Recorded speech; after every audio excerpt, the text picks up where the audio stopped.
I'm Heather. And I'm Desiree. And you're listening to the Perpetually Overdue podcast. Hello, everyone, and welcome to another episode of the Perpetually Overdue podcast. My name is Heather. And I'm Desiree. And this week, we are going to do a bit of a new series called Book Chat. And this is going to be an ongoing series. Every once in a blue moon, we're going to bust out a book that we have both read, whether it be in the past, present, definitely can't be in the future. Or sometimes even a whole trilogy. Yes, obviously there are series and things of that nature, especially nowadays. It's like really normal, more normal to have a series than a standalone or interconnected series. Yes. Which those books can stand alone on their own. They can be talked about individually. However, the worlds just do this, collide. For those who are not watching, I'm doing a little dance with my hands. But before we get into our book for this book chat, we wanted to do our book of the month. Desiree and I are huge readers. We love to read, and we want to share the books that we are reading. So, Desiree, what is your book of the month this month? So this month it is Chasing Shelter by Catherine Cowles. It's an ebook. Really hard to focus on the camera. That's the best I could do, guys. Sorry. Do like a beauty guru. I know, right? Except the thing is, between my ring light and... Oh, I can see it there. Yeah. So Chasing Shelter. Go. This author writes typically romantic suspense. It's one of my favorite genres. So that's the book that I just recently finished reading. And what grade would you give that book? I'm fairly generous in my grading. Typically will be very lenient to an author. Mm-hmm. And so because I did enjoy it, I didn't find really any faults with it. I read it all in one sitting, but that's my norm. So it was a solid 4. This author tends to have a little bit of a familiar formulaic suspense thing that she does, and she kind of tends to do it over and over in every book. I've come to accept it. At the end of the day, though I enjoy the suspense part, honestly, I'm more for the romance and the relationship. I enjoy the suspense because it's going to obviously perpetuate the romance, bring them closer. The element of danger is exciting. But at the end of the day, I'm like, I'm here for le romance. So I enjoyed it. It was fun. Got nice single dad sheriff of a small mountain town, and the girl running away from her city past and secrets and, you know, all that fun stuff. The whole 9. Of course.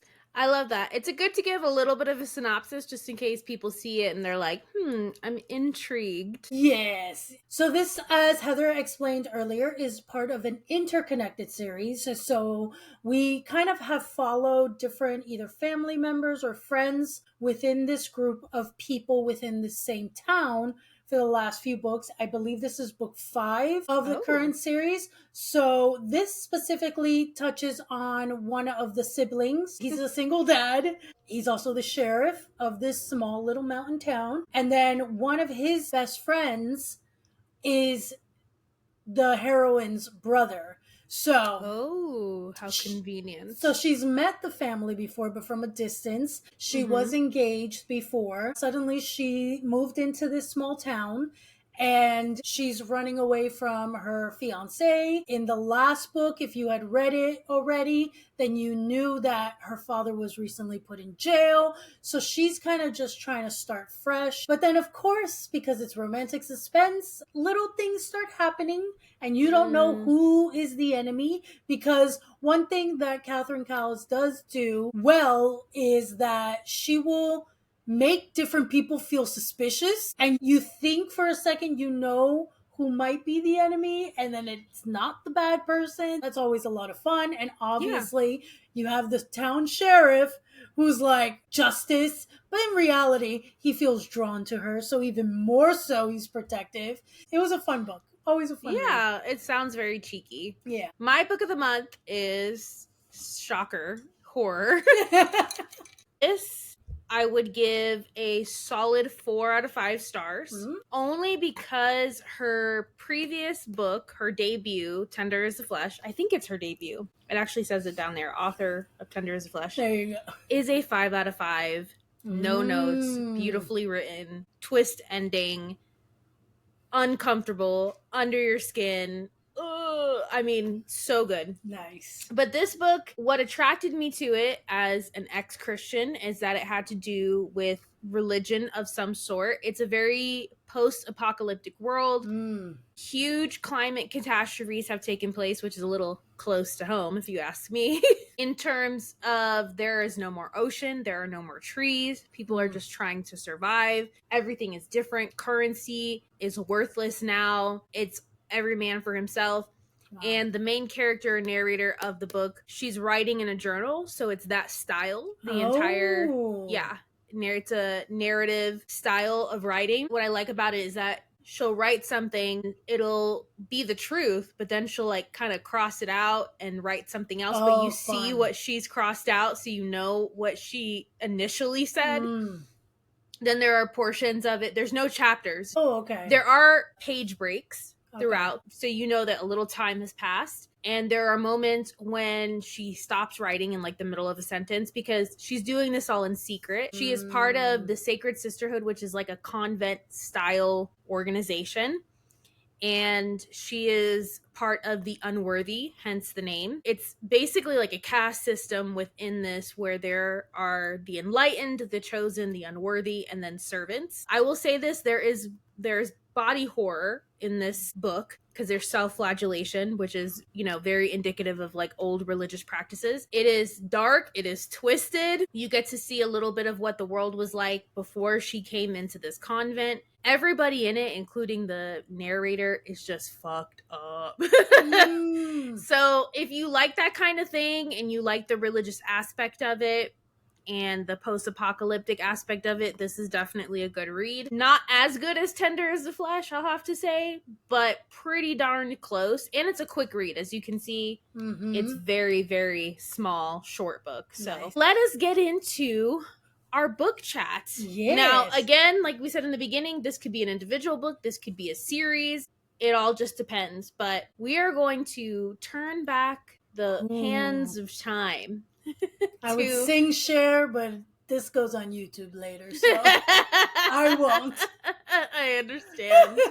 We wanted to talk about one of our favorite YA series that we've ever read that has still stood the test of time, that was not Divergent. Because one, we have talked about Divergent in length in other episodes. And though we can make still a whole episode about it, we decided to give y'all a break. So instead, we're going to talk about this lovely book right here. Now, I'm holding it upside down. This is the third book in the series. The series has continued since then. We are only going to be talking about the first 3 books in this book chat. Because technically, when the last book, which was this one, Ignite Me, came out, we were all led to believe for a while that was it. This was literally the end of the trilogy. And then it was some time later before suddenly it was like, just kidding, surprise. Because that is how beloved this series was, that the fan base was so eager. And I remember both of us, when we first read this book, we were like, oh, I wish it wasn't over. I wish it didn't have to end. We felt like we needed more, especially of the 2 main characters. Which we'll definitely, because I have stuff to say about that ending, The first book in the series is actually Shatter Me, then it's Unravel Me, and lastly, Ignite Me. Obviously, it has continued since then, but when I tell you there's a gap, I'm talking years. Yeah. For real. She ended up writing other books and was headed towards even a different direction. I think she went towards middle grade after. And everyone was really sad because we're just going to say book 3 had a steamy scene that for YA was shockingly surprising. And I'm not going to lie, I hadn't read much steamy yet in this point in my life. And something awoke in me when I read. And suddenly we were all like... This pushed Desiree towards the genre that she now writes and reads. So it was kind of like, there was a lot of us who were like, can you write more of this? And then she went and wrote for even younger kids. So we were like, no! I mean, the fact that in a YA novel, there was the implication of nudity in this, where, not even the implication, it didn't go into in-depth in describing the nudity, but it definitely stated that there was nudity. That is unheard of. No, where she went beyond that for YA was the implication that the main character went down on the male. Yeah. That was what was shocking. That was definitely more of an implication than an outright statement. Yeah, no, but it was a clear implication, but she found a way to just skirt around it and get away with it. Yeah, I reread a lot of this for this book chat, and when I reread that chapter and that scene in particular, I remember getting to the end and turning the page, and like it's the next morning and I'm like, no!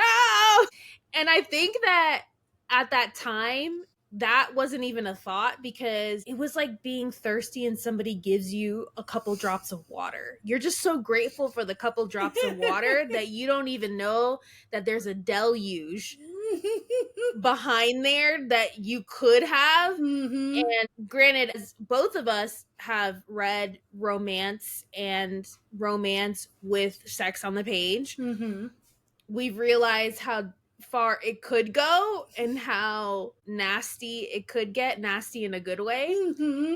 This definitely feels tame compared to that. However, for YA, this is as naughty as you could possibly get. Yes. And granted, at that point in time, I hadn't read really much of anything steamy. I was very much in my YA era, which was very innocent and clean. So even more so, this felt like scandalous. I know. And we needed that transition. Granted, if we had gone from, you know, prim and proper Christians to dirty, nasty romance slash romance erotica, depending on, you know, what it is, because there's, again, tons of subgenres within romance, I think it would have been way more shocking. So we needed that stepstone to be able to get into more of the naughtiness without feeling, should we be, I don't know, uncomfortable, I guess you can say. But I will just get into the first book, Shatter Me.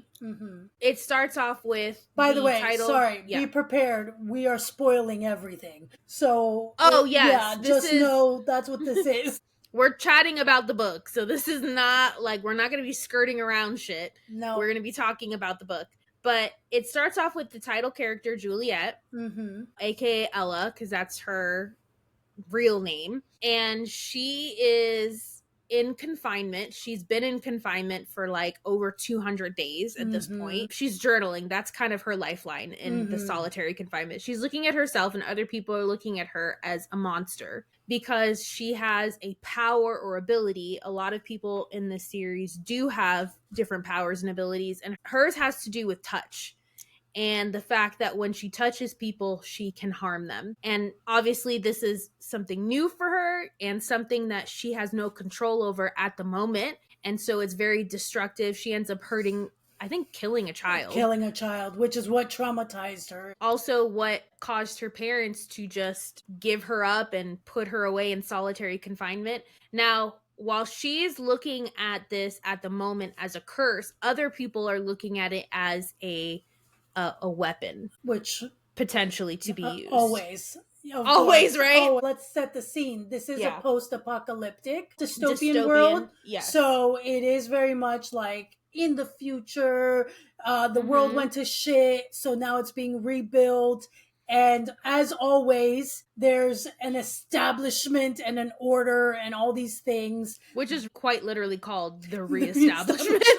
It's not super creative, but it's a little on the nose, but definitely. So even more so, this type of world, and then here's her parents, which is so sad. It who is just sad. Very much were like, she needs to be taken away. I'm like, that's her child. Very gifted. honestly is. Rogue, Yeah. X-Men Rogue, very much in line with that character's kind of story. Very true. It's understandable because usually in these sort of dystopian worlds, to be othered, you know, to be a mutant, to have powers, to have abilities, people are usually scared of that. People usually look down upon that. And so they don't want anybody within their family, within their vicinity, who is like that. Even though it was completely innocent, she had no intention of harming or killing anybody, didn't matter to them. So she, poor Juliet, she has very low self-esteem in the beginning of this series. I will say what I found interesting, Tahereh, who's the author, Tahereh Mafi, she did really interesting things with the first chapter of Juliet. We were in Juliet's head and Juliet was losing her shit. She didn't know what was reality. I mean, imagine being solitary confinement for over 200 days of your life and obviously not touching another human being, not seeing another human being. So her mind was very fractured and it was very evident in the page. It was actually really interesting because you're obviously going, what is happening? Yeah, not to mention the trauma. Like, she killed somebody. She didn't realize what was even going on with herself. She's given up by her parents, put into solitary confinement, has not come in contact with another human being for over 200 days. Anybody's mind would fracture at that point. So she's dealing with a lot of guilt. She's dealing with trauma. She's dealing with abandonment, self-hatred. Yeah. A lot of insecurity going on. She wants desperately, just at this point in the series, just to be normal, to not have these powers and abilities. And then to think about it too from this perspective, knowing that she has this and there's nothing she can do about it, she's probably also thinking of a lifetime in this prison, or of a lifetime not being able to come in contact with other people, not to be able to even touch them. Eliminates any romantic possibilities, although we'll get into that later. And it isolates you in a way that you can be surrounded by people and it won't matter. You're still feeling isolated. So she's going through a lot. And then we drop a boy into it. Enter the chat. Adam. Adam, who at the time when he enters into her solitary confinement with her, which is now not solitary confinement anymore, he is working for the reestablishment. In the reestablishment, they want to use Juliet as a weapon, but she is broken. And so they need to kind of put her back together, so to speak, to be able to use her, manipulate her and use her. And so they put him in there to kind of be a spy for them, so to speak. And the good thing is that though Juliet is broken, she's not stupid. So at first, she's very distrustful of him, as she should be. And it's kind of like an enemies to lovers situation. Although the enemies part doesn't last as long, obviously. No, but in this case, it is different because it very quickly becomes him being a puppy dog.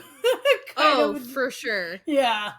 I will say this, in this series, the one thing that I loved is that the men in the series, however you come to feel about them later on, they knew what they wanted. They went after what they wanted. Yep. So in this first book, you meet all the characters that you come to love. You meet Adam. You meet Warner. Which you don't come to love in the beginning. No.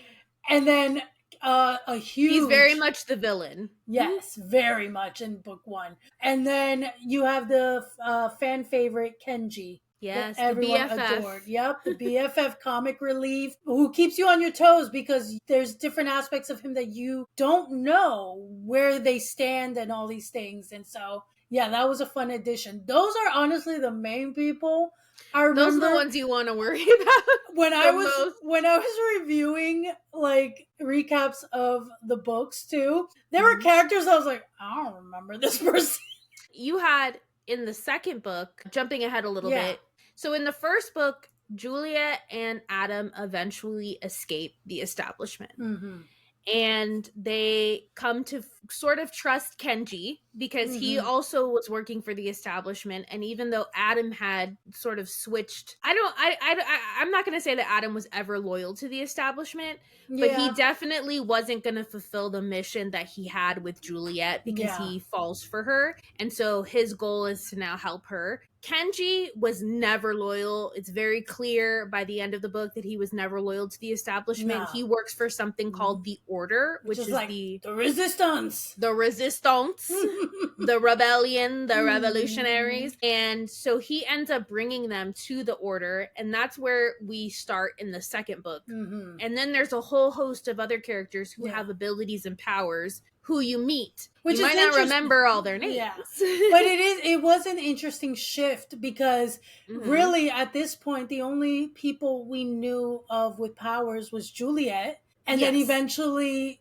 Adam, but did we, I forget, like now we know why he was able to touch her. Yes, so in the first book you know that they're able to touch each other, but you don't know why. Until the second book. Which, let's talk about that for a minute. It's interesting because the book set us up to obviously feel like these two were endgame. So we were falling for these two being together. But interesting enough, it was almost like, if you really think about it, was it very much a product of Juliet finding the first person that can touch her to show her kindness.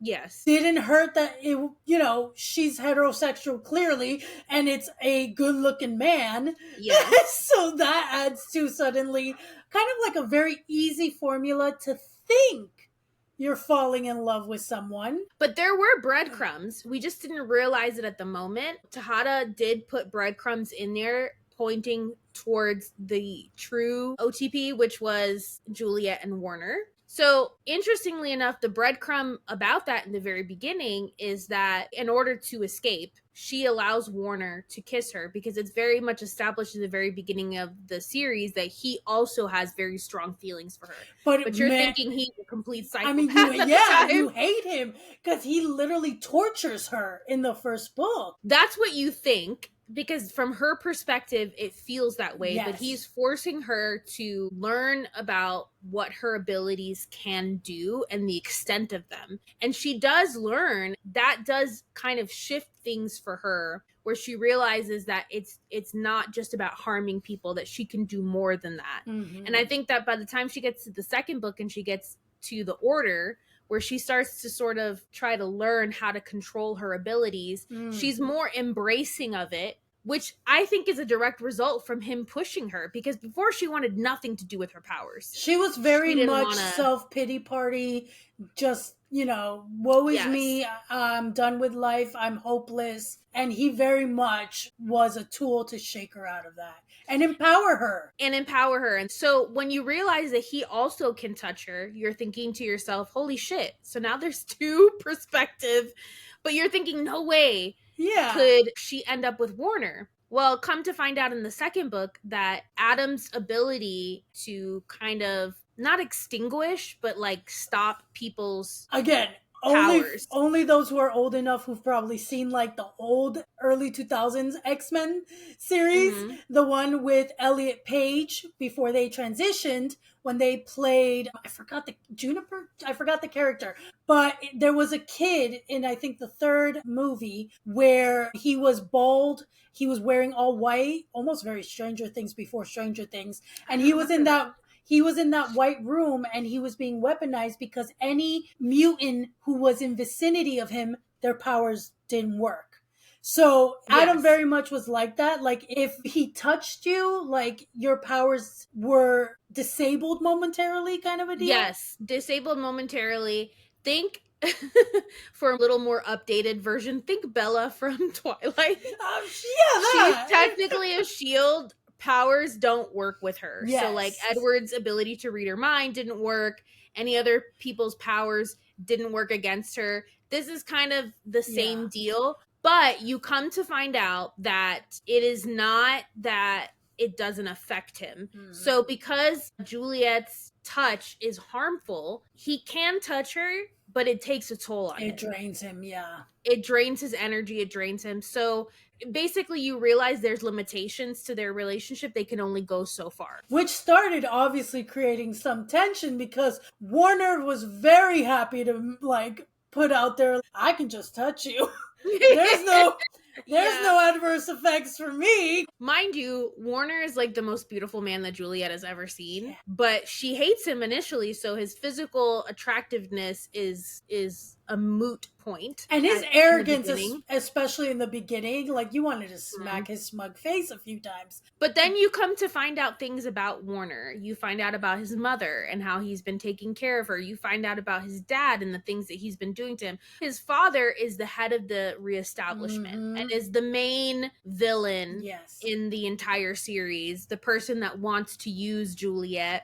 And you think that Warner does too initially, but then you realize that that's not really his goal and his intention. That was the fun thing I think about book 2 was that everything we thought we knew about Warner in book 1 got slapped in our faces, and suddenly we were like, no. And then she even started showing us his humanity when he had that moment with the stray dog that Juliet watched from afar and was like shocked by. Because she thought that he was going to kill the dog. Yeah, like in her mind, she already made him this horrible, villainous. And I mean, again, in her mind, he tortured her. He's obviously, bad guy. And then suddenly she's seeing this humanity, empathy, compassionate side, and it's confusing her. And then again, it is confusing. And let's be honest, Warner's methodology, especially in the first book, not the greatest. He is not a soft character by any means. He's very morally gray. He is very morally gray character, but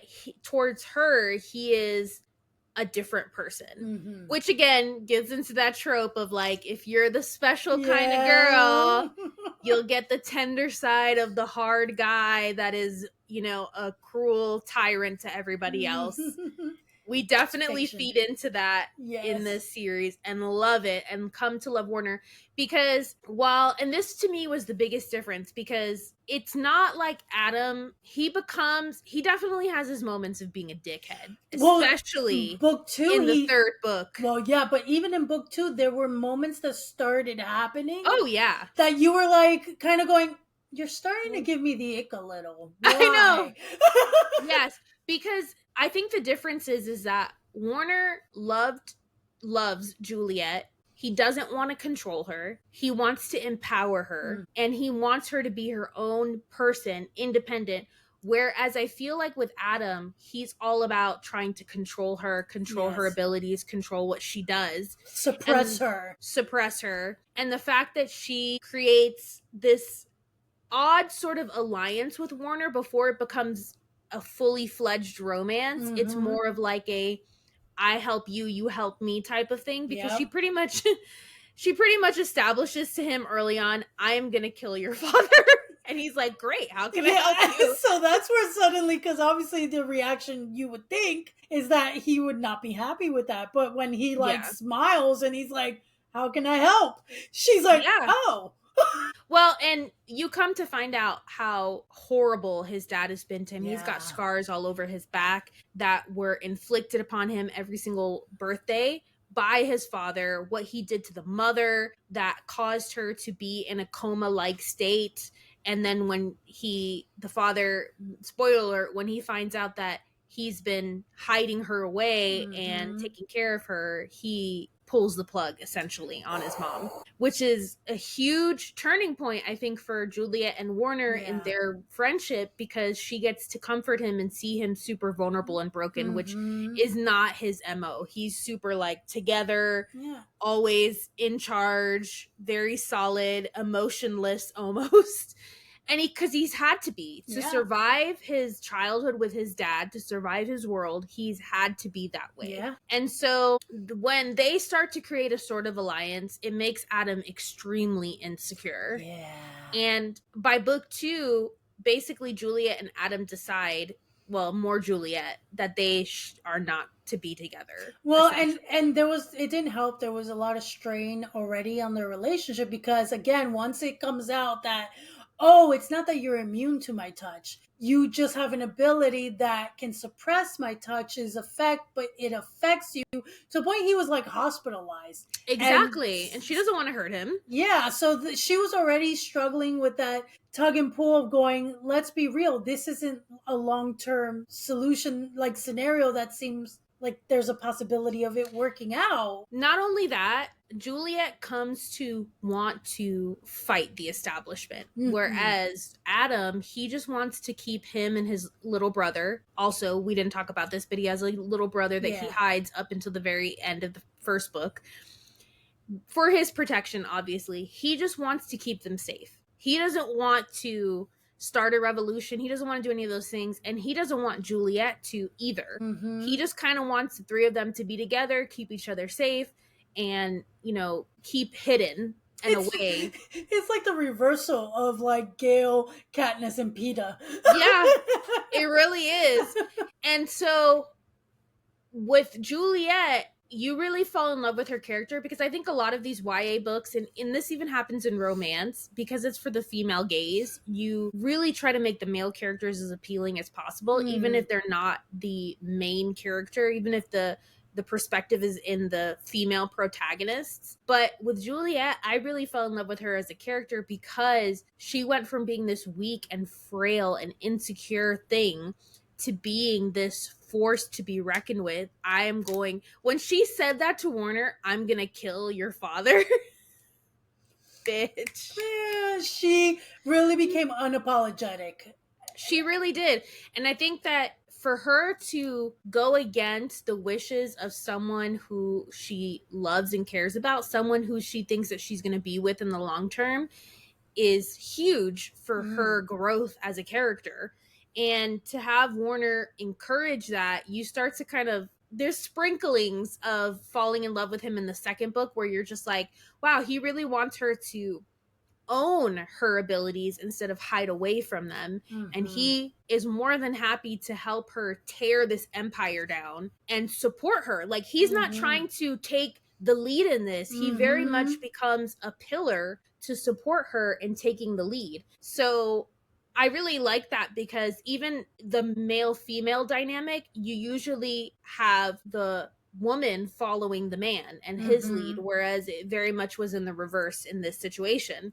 And as we continue in the second book, Kenji just becomes more and more of a lovable character. He is the comic relief. Yes. And he's also the tell it like it is, blunt kind of thing. Because in the third book, Ignite Me, it takes a minute, and I think this is also why we wanted more, because it's not until the second half of the third book, towards the end, that we really get that connection with Juliet and Warner that has been building up since the first book. And so when Adam has this big shithead moment where he just acts like the biggest douche ever, because she has the gall to try to defend Warner, because again, she has seen a side of him that no one else has seen. Yeah. And also, we come to find out that Adam and Warner are brothers. Yeah. And she really wants Adam to tell him. And what I like about her decision there is, though she's encouraging Adam, which is obviously pissing him off as well, she's not doing it herself. She's not taking that step and stepping on his toes and saying, well, I'm going to tell him if you're not going to tell him, kind of thing. Even though she kind of does. She's like, he has a right to know, kind of thing. But she wants him to be the one to say it. But you see how different they are, because Adam was not raised with his father. They have different mothers. Same father. Same monster father. Same monster father. So you see why Warner is the way that he is, because he was raised with his father. And you see why Adam is the way that he is, because he wasn't raised with his father, and the trauma that he would have inflicted on him and his younger brother, likely, had he been in the picture with them. So a combination of her growing feelings towards Warner, because he definitely sees something happening between them. He mentions how she looks at him and how she looks at him the way that she used to look at Adam, which doesn't help the situation. Yeah. Mind you, Juliet at this point doesn't even know her own feelings. No, yet. she hasn't admitted it to herself yet. No, she's still vague about, she knows that she doesn't view him as a monster anymore, but she's not at that point of really seeing and admitting that she is romantically interested because in him mind either. you, right now there's a lot of shit going down. I mean, the book starts off where she thinks everyone else is dead. There's a lot Yes, of because craziness that's happened. when they're in the order, so basically at the end of or the beginning of book 3, Warner has to tell her that the order has been destroyed. And she is out of her mind with grief and goes to where the order was, and it's just like this big crater in the earth. And she thinks that everybody that she's ever loved and cared about is dead, including Adam. Mm-hmm. And mind you, they're not together at this point, but she still cares about him Of course, greatly. yeah. So luckily, a small band of would-be heroes survived. And who led them to them? Kenji. Kenjimoto, we love you, Kenjimoto. But so when Adam has his dickhead moment and storms out and tells her that she needs to be gone by the time that he comes back, I love that scene because she's just clicking the pager. She's having like sort of this outer body experience because he basically said that she was better off dead and that he was happier thinking that she was dead rather than be with Warner and be this, person that he has now grown to hate. And she sees the hatred. She mentions it in the chapter. She's clicking this pager that Warner gave her just in case she's ever in an emergency, because though he doesn't like her to be out of his sight because he wants to protect her, he also doesn't want to control her. So he finds ways like this pager to be like, if you're ever in need, if you ever need me to come to you, just click this pager. So she's like unconsciously clicking it because it's making her feel better. And he shows up and he's like, where is she? What's going on? And your heart immediately swells and you're like, Warner, you are it. You are it for me.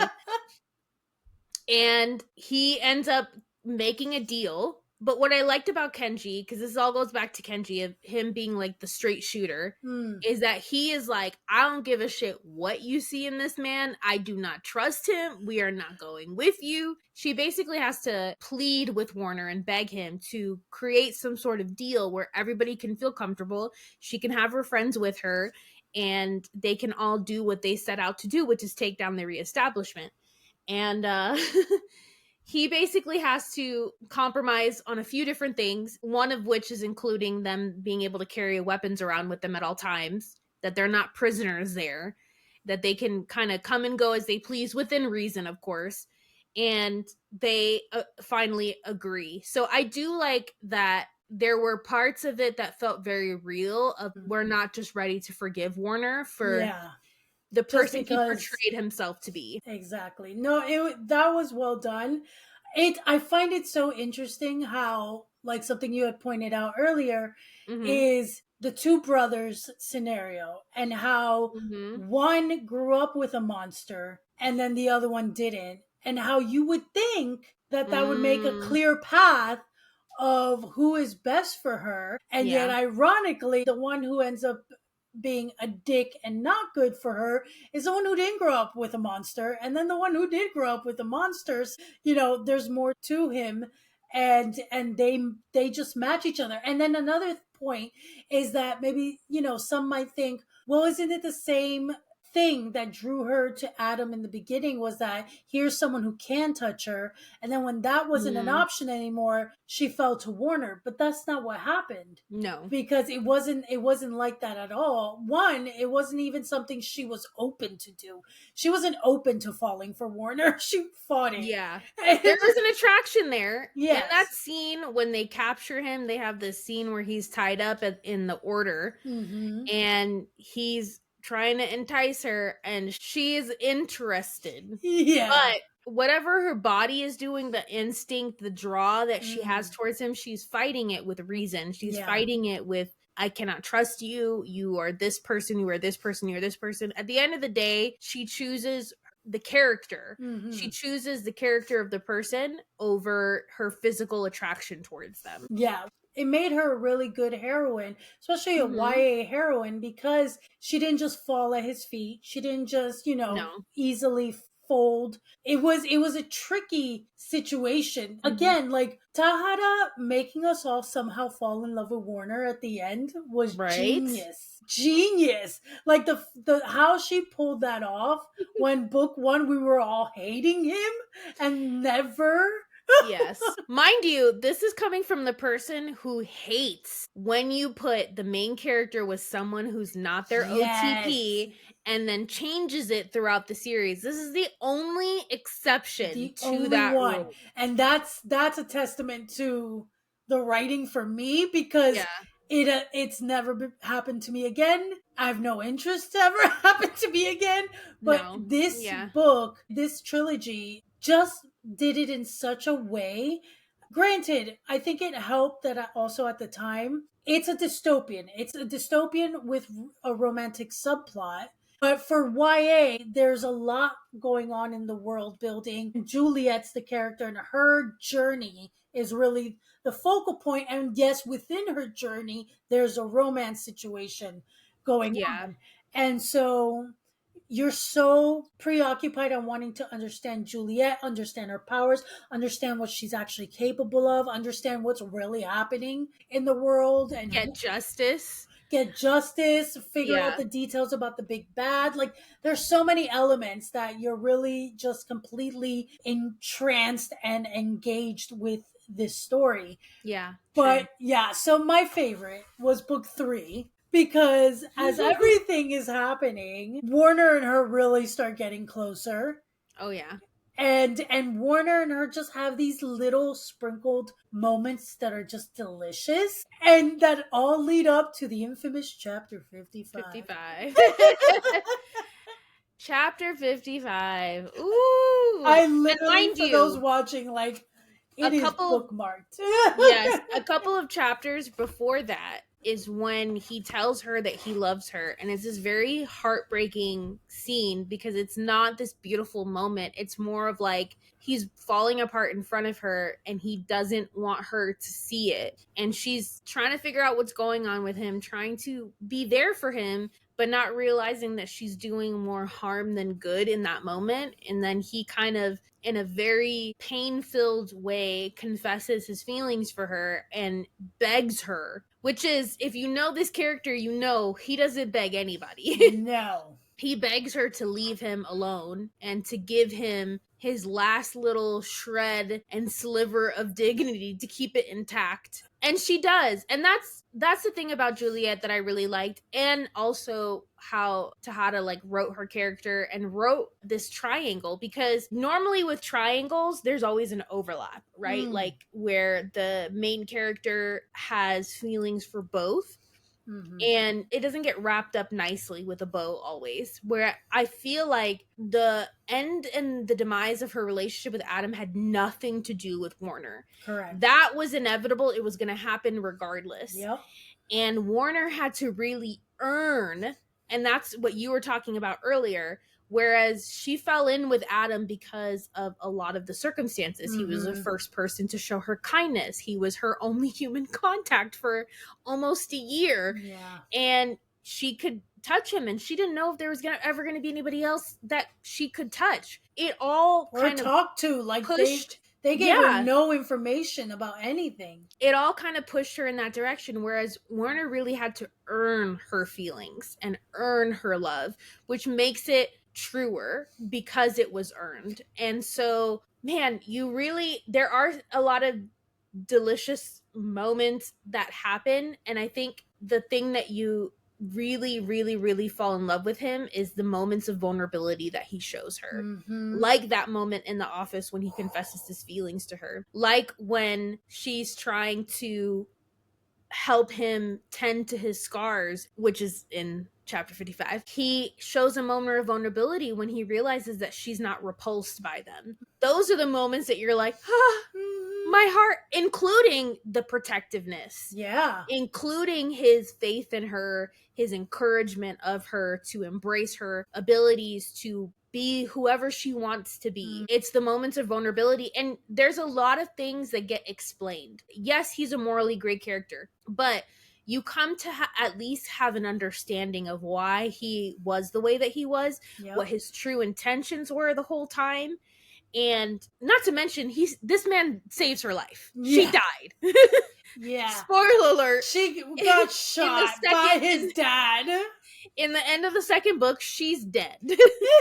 And he takes her to these two healers that were a part of the order and pretty much begs them on hand and knee to heal her, to save her. So there's all of these moments that just make you go, okay, I'm okay with you. Yeah, we can do this now. and then as you progress, by the end you're going, I love you. Which you never would have thought. No. And then chapter 55, just the control that he takes in that moment. It's a very Dom sub type of moment where he tells her what to do and she does it. Imagine being a little YA reader and suddenly getting a taste of that you're role. like, I'm sorry, what is happening and what are these feelings in my body? Because holy moly, that scene. Because then she just becomes like this little kitten seductress too. And let me tell you something, girl. The whole kissing his inner thigh, I tried that after reading this book. Not immediately after. Yeah. But when I became sexually active, because I became sexually active later in life, for those who don't know, I was like 29. I remembered that scene, and I remembered how he was basically quivering and losing control, and I wanted to do that to somebody. I wanted to see somebody lose control. I wanted to feel that power of like, I have you putty in my hand, and let me tell you, it works. Oh my god. I remember reading that scene, and because again, Tahereh she said a lot with also not saying too much. So there's a description in that scene where she talks about basically Juliet kissing, was it the tattoo that's like down there near? I think so. And I was like, where? Tell me exactly where. I want to know where. Because it was, all you knew, it was close. But I was like, how close? Pictured it in that V cut. Yes! Somewhere in there. Like, and again, I like how she infused comedy a little bit into even that smexy scene. Because when he was like trying to hide his scars from her and he's like, no, I can do it, don't, like, it's fine, she says something that sets off that light bulb in his head, and he's like, wait, you're not repulsed by me? And she's like, are you fucking kidding me? Have you looked in a mirror? She just goes off about what a perfect specimen he is. Yes. And granted, that's not the chapter 55 scene. I think that's the scene where he tells her he loves her, because I think so. The chapter 55 scene, like, she's giving in finally. She says that she loves him. And granted, I think the reason why I'm getting it confused is because they both take place in the same location in his office. They're not far. And they're very close together in the book. So just forgive me if I get some of these hairs crossed here, but that whole scene where she's just like, have you looked at yourself? You are pretty much an Adonis. She's like, you are proportionally perfect. Like, it's disgusting how good looking you are. I'm almost sure that the tattoo that he had on his body was the famous Shakespeare tattoo that hell is empty and all the devils are here. Oh, yeah. I'm almost sure that's what it was. And just the whole, like, because again, his life was surrounded by monsters. He was raised by a monster. He was being conditioned to become a monster. And so his view of the world was so dark. Because, like Heather said earlier, he was just trying to survive at this point in the only way he knew how and was taught how. But obviously, there were these inner struggles that he was never allowed to voice or allow himself to really feel. He had to become numb to the side of him that had a conscience. This series blew me away. Shatter Me was her debut. What a debut, though. Holy shnikes. Yeah, it was so good. By the end, book 3 was my absolute favorite because we now knew more about Warner. We understood him more, and we were rooting for these two to finally get together. And Heather also mentioned this. So pretty much this, again, is all the way near the end of the book, chapter 55. And for those who are watching YouTube, this is all that's left of the book now. So we are being thrust into the climax with the big bad battle. And so all that's happening. And by the end, when it's finally done, there's literally like a page left. Yeah. Where they're just now coming together and staring at the world that has changed before them. And yes, because spoiler alert, she kills the father. Yeah. Who is the Supreme Commander and establishes herself as the new Supreme Commander. That was wild. I always thought that was a very left field wild. Not to me. I was like, badass bitch, get it. Like, yes, it was left she's field a teenager in YA. Yes. Yeah. But she's also incredibly powerful. And that's what I loved about her as a character is it wasn't, yes, we fell in love with Warner, but it was that we liked him for her. Yes. And we liked what he was to her and how he helped her and loved her and everything like that. The fact that she was this fractured, broken person at the beginning, and by the end, she not only stood up for herself with Adam, because she does call him on his bullshit finally. Mm-hmm. When he, like, first is a dick to her and kicks her out of his home where they're all staying after the order was pretty much obliterated, she did not respond. She was so broken, so stunned, so shocked by what was happening that she had no response. Eventually, she has her moment with him where she's just like, suck it the fuck up. And like, grow up, do what you need to do. It's over between us. I don't know what to tell you, kind of thing. Mm-hmm. Which then lends itself to her finally getting to the goal of killing Warner's father, the Supreme Commander, and establishing herself as the Supreme Commander. So all that like happens again. It's a very tense, huge final battle between her and Warner's dad. And then again, we had this moment where they finally get together. So of course, literally with one page left after the big bad is done, you're going, no. Like we're not gonna get like now them actually being able to exhale and be together. Exactly. For a moment, I was like, Tahereh, just a few more pages. You just a few more pages. I just needed an epilogue maybe or something.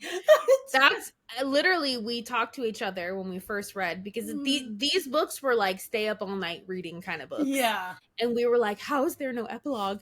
I just need something. I need something more. They just finally gave into their feelings. They just established that they were in love. They just had sex for the first time. This cannot be the way that it ends. And then furthermore, Desiree and I have not touched the rest of the series. No. Because we were afraid that a continuation meant that there was going to be inevitably trouble in paradise. Uh-huh. And it's something that you really can't do without. You have to have some sort of conflict. So that exhale that Desiree talked about earlier, we probably won't even really get that. And it's understandable because even though his dad was a terrible monster, it's still his dad. She still killed his dad. Yeah. So they're going to have to deal with the aftermath of that. They're going to have to deal with her being the new Supreme Commander and what that looks like. Yeah. With the rest of the world. Yeah, I don't want any of that. So in my head, la, none of that world exists. It's another dimension. It's a timeline I don't attribute to. Yes. My timeline ended and ignite me, and I have my own fan fiction in my brain of their happily ever after that continues with all these glorious moments of him loving on her and all that goodness. And that's all I see in my head because I refuse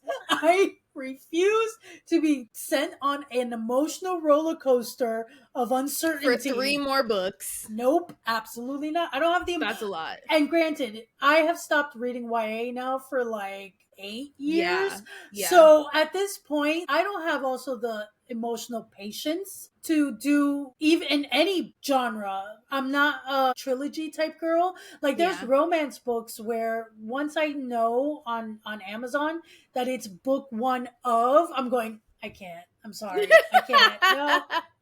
I still engage in YA every once in a while. I think the last YA book I read was Children of Blood and Bone, which I still need to finish because it took so long between book 2 and book 3. Yeah. Oh no, that's not true. 4th Lies. That's right. Yeah. Fourth Wing. That's technically YA, isn't it? There's arguments. Okay, well, YA ever in since my opinion, it feels YA. yeah, well, that's what it Well, was. no, they do get little smecks here. It's not YA, but it reads YA, which is one of the things New when adult.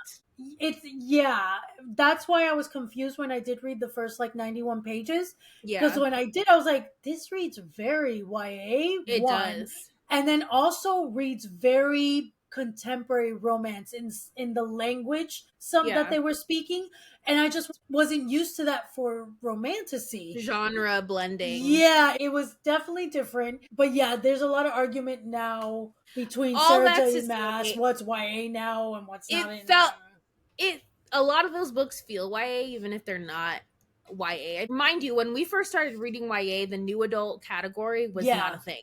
no.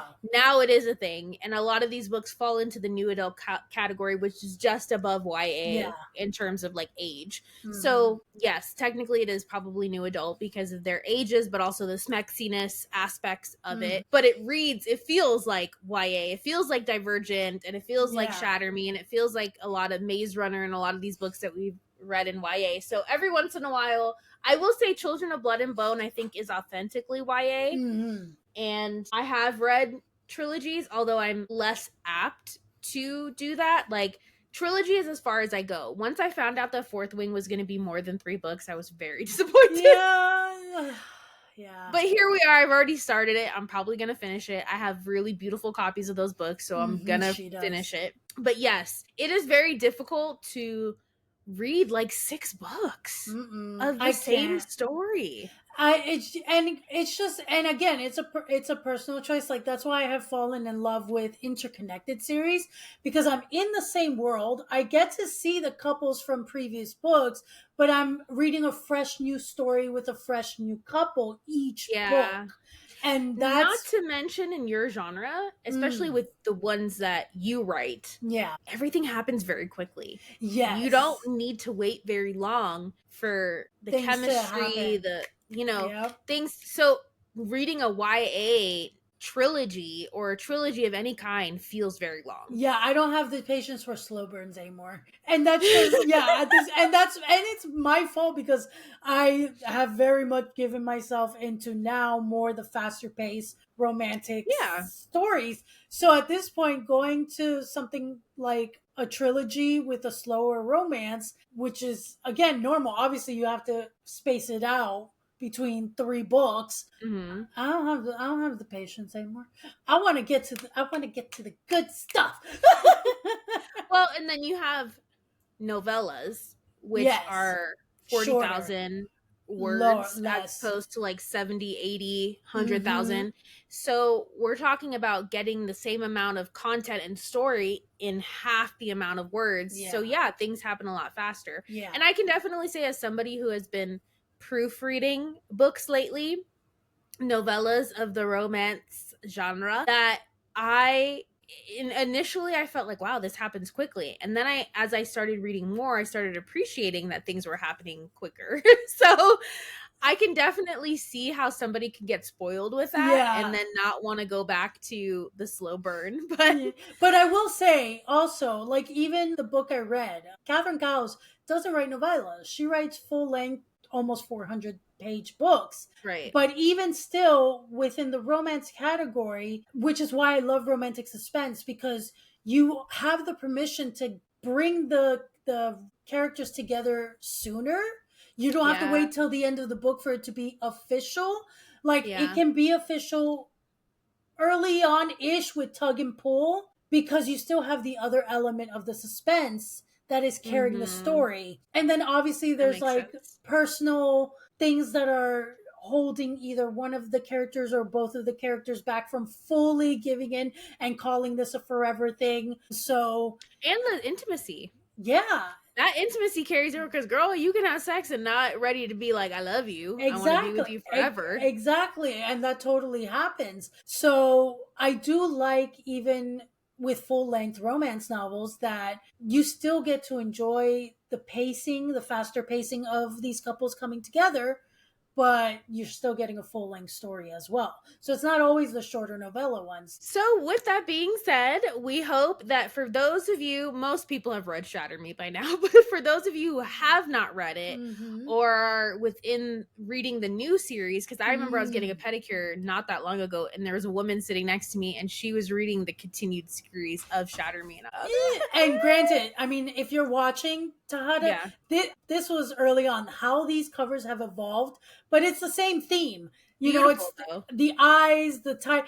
They are gorgeous and they're very distinct. You know when someone's holding. When you look at, and they're all something me, you know. Yeah. I haven't read it, but I have the next book in the continued series, which is Restore Me. So not only are they recognizable with the illustration, but with the titles as well, they're really recognizable. But all that to say, for our viewers, for our listeners out there, we always want to start a conversation. This one's a little bit hard because this is not a newer book series that we're talking about, but since this is going to be an ongoing thing with book chats, definitely drop any recommendations in the comments sections on social media, on the podcast platforms that you're listening to, or on YouTube what you're watching. And let us know if there's any book series that you really want us to read, preferably standalones, because Desiree has just stated she doesn't have the patience. Now, granted, we might not take your recommendations. Sorry. That's okay. That is okay. Because we are limited on time these days. We are limited on time. But we do like to hear it anyway, because you never know, there might be a diamond in the rough. And I will say also, simply answer, have you read the Shatter Me series? Yes or no? Because there may be some of you who haven't. And if you did, do you even dare ask the question, Team Adam or Team Warner? Oh no, there is no competition. This is not an Edward and Jacob thing.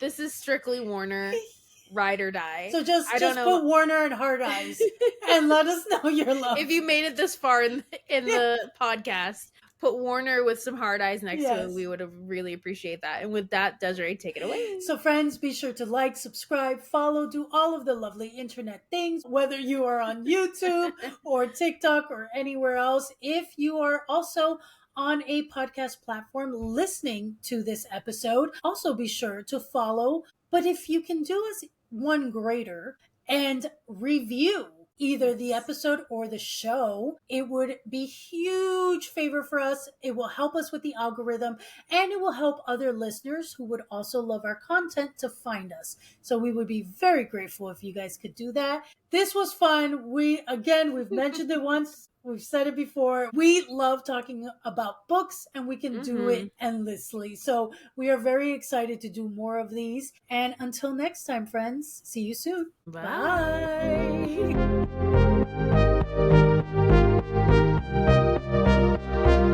Bye.